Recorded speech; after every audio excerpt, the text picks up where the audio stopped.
Сәлем достар, сіздермен Айгерім. Бүгін біз сіздермен өте дәмді, сочный, әрі табиғат ашатын салат по-тайски дайындайтын боламыз. Жасалу жолы өте оңай. Видеомды соңына дейін қарап жасап көрулеріңізге кеңес беремін. Бізге шикі ет, 1 дана сәбіз, 2 дана қияр және болгар бұрышы қажет. Ең алдымен етті соломкалап, жалпақтап турап шығамыз. Менде сиыр еті. Етті солонка етіп турап шықтық. Қазір осыны тазалап жуып аламыз. Табамыздың астын жағып, аз мөлшерде май құямыз. Май құйып қыздырып аламыз. Май қызған кезде етті салып араластырамыз. 2 ас қасық соя тұздығын қосамыз. Араластырамыз. Дәміне қарай тұз, қара бұрыш, қызыл бұрышымызды салып, бір араластырып аламыз. Газды баяулатып, еттің суы тартылғанша жарты сағаттай қуырамыз. Бетін жауып қойыңыздар. Ет пісем дегенше қиярды турап, сәбізді теркадан өткіземіз. Қиярды 2-ге бөліп, оны тағы да 2-ге бөліп, ары қарай бөлінген қиярларды 4-ге бөліп шығамыз.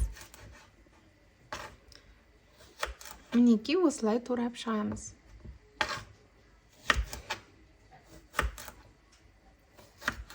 Мінекей дайын. Сәбізді теркадан өткіземіз. Осылай ұзынынан өткіземіз. Дайын. Жарты сағаттай уақыт өтті. Мінекей етіміздің суы тартылды. Газды өшіреміз. Етіміз дайын. Болгар бұрышында солонка етіп турап шығамыз. Мінекей дайын. Енді салатты жинаймыз. Таза ыдысқа теркадан өткізілген сәбізді саламыз. Үстіне қияр саламыз. Болгар бұрышы.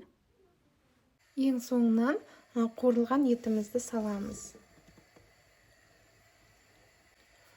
Жақсылап араластырамыз. Мен сәбізді шикіде қосамын. Кейбіреулер қуырып алып жатады. Маған сәбіздің шикі болғаны ұнайды. Қаласаңыздар, қуырсаңыздар да болады.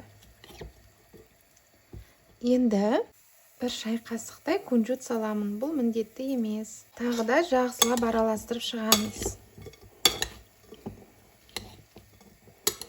Мінекей салатымыз дайын.